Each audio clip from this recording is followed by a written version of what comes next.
Stop choosing violence.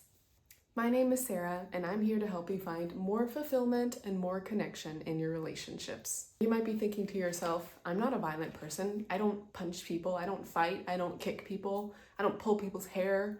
Okay, hopefully, yes, you're not a physically violent person.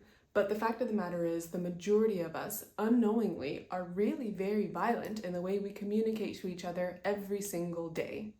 Now, what is violence? Violence is causing harm. Violence is hurting someone. It is being aggressive with our words and with our actions, with our behaviors. We're communicating in a violent way, oftentimes with the intention of hurting the other person, or of putting someone down, or of making someone feel bad. This is crazy. This is absurd. The craziest part about it is that the people that usually get the brunt of this, the people we inflict the most pain on, are the people that we supposedly love the most, our closest relationships, our wives, our husbands, our children, our parents, our close co-workers, these kinds of relationships. And let's work together to fix this as a collective. The way we do this is with techniques called Nonviolent Communication, coined by Dr. Marshall Rosenberg. Okay, so common ways that we're violent is with being passive aggressive. I mean, that's in the name, aggressive. Also with criticism and just putting people down. And then also with accusations. So we'll get into these, but we'll start with a story.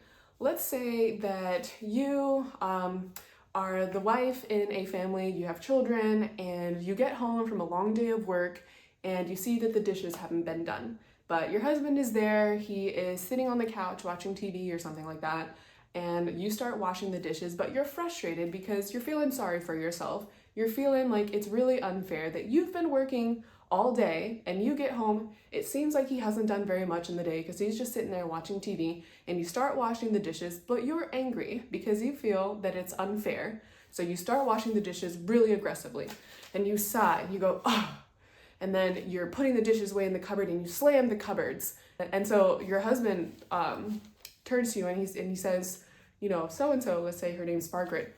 Margaret, are you okay? And then you say, oh, yeah, I'm okay, I'm fine. Like, clearly, your words are saying something different than your demeanor. Then, like, you're communicating with nonverbal communication that you are not okay. You're slamming, you're being harsh on the dishes, you're sighing really loudly. So this could be considered many things, but one of them is passive aggressive. She's not outrightly being aggressive to her husband, although she's angry with him. She is passively communicating that something is wrong. So she might then go to step 2 of being violent. So that's violence number 1, is that aggressiveness, but passive. She might then take her violence to step 2 and start putting him down. She might start saying, well, you do nothing all day. You're worthless. What are you even doing? You're just taking up space. And this is coming from her pain, but she is being violent towards her husband. She is putting him down. Like, what good could that possibly do to say for those words to come out of her mouth? Nothing, okay? And then she actually kind of did this already. She might go to violence number 3, which is accusing. She might say, you never help me, or you're always so lazy, or you always make me do all the work. These accusations, of course, like, how is he going to respond? How is he going to feel? He's going to, first of all, be hurt. And so he might retaliate and hurt her back again. And then it just perpetuates this cycle of violence. Or because she's accusing him, he's going to respond with defensiveness and be like, no, I don't. And he'll try to argue his case for why he doesn't. I helped you last week, or I've been working all day this morning, and now he's defending. And so, bam, now we have this perfect situation where a husband and wife who supposedly love each other are purposely inflicting harm on each other with their words and with their behaviors. This is not okay. So I'm going to show you the principles of nonviolent communication to see how we can transform this probably very common household situation, transform it to a more productive way to where these two people who actually love each other can communicate their wants and needs in a way that is productive and does not inflict violence or pain on either parties. Because again, that wife, I'm sure, doesn't actually want to hurt her husband. That husband doesn't actually want his wife to feel like she's doing all the work. I believe there's goodness in both of their hearts. They just don't know how to communicate that. And that's what nonviolent communication fixes. So, principles of nonviolent communication is to focus on, number one, observations. So when Margaret came home from work, instead of, angrily getting right to the dishes and feeling, self-pity, feeling bad for herself that she's been working all day, whatever, she could have just observed, hey, we'll say her husband is Mark. Mark, I see the dishes haven't been done. Again, she just stated the observation, no accusation, no you've been doing nothing. You saw the dishes here and you're too lazy. No, she just observed the dishes haven't been done. Observation also includes self-observation. She might also observe aloud, verbally to Mark, I see that I've had a really long day at work and I'm feeling really tired. I don't really want to do the housework right now. Again, she just observed her own fatigue. So if she had done that, just observed that the dishes weren't done aloud to Mark, and just observed, hey, I'm feeling kind of tired, aloud to Mark, that could have been the end of it right there. He could have been like, yeah, baby, don't worry. You go take a rest. You've been working all day. I'll take care of the dishes. Bam, magic. But Margaret didn't give Mark the opportunity to do that because she didn't express that. So he had no opportunity. He was in his own little world on the couch thinking whatever, that hadn't even crossed his mind. She didn't even give him the opportunity to meet her there, to help her. So then number two, focusing on feelings. So she observed her own feelings. She's feeling tired. So she is gonna express that to Mark. She's gonna be like, hey, I'm feeling tired. So then she might also talk to Mark about the fact that hey, I think this has been happening a little often where I get home from work and I see the housework hasn't been done and I'm starting to feel like it's a little unfair to me. Or I feel that maybe the way we split the household chores isn't fair. Do you feel that way? But again, so she's just talking about her own feelings. Then she's going to communicate her needs. Number three is her need, or expressing your needs. So express your observations, express your feelings, and then express your needs.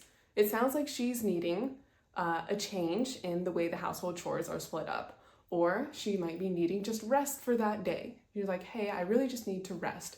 Or she might need to see him contribute a little bit more. And I say see him because he might be already contributing a lot. She just doesn't see it. And so she's like, hey, maybe share with me what you've done for the house today or whatever. And then that will lead to number four in communicating your requests. Hey, Mark, is it okay if you do the dishes today? I feel like I've had a long day at work, contributing and providing for this family. Is it okay if you just handle the dishes today?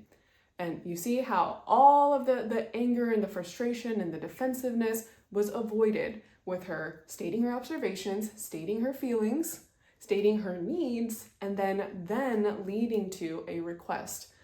And you see how she didn't accuse Mark, you're lazy, or what are you doing? She wasn't slamming the cupboard, she wasn't slamming the dishes, the doors. She just communicated.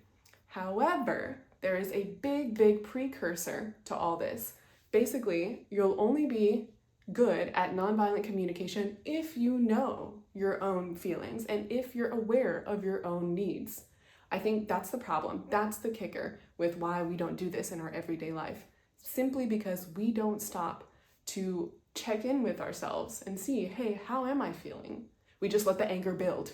We just let the self-pity, build and build and build. We don't even stop to recognize oh, I'm feeling a little slighted right now, or oh, that really rubbed me the wrong way. And why did it?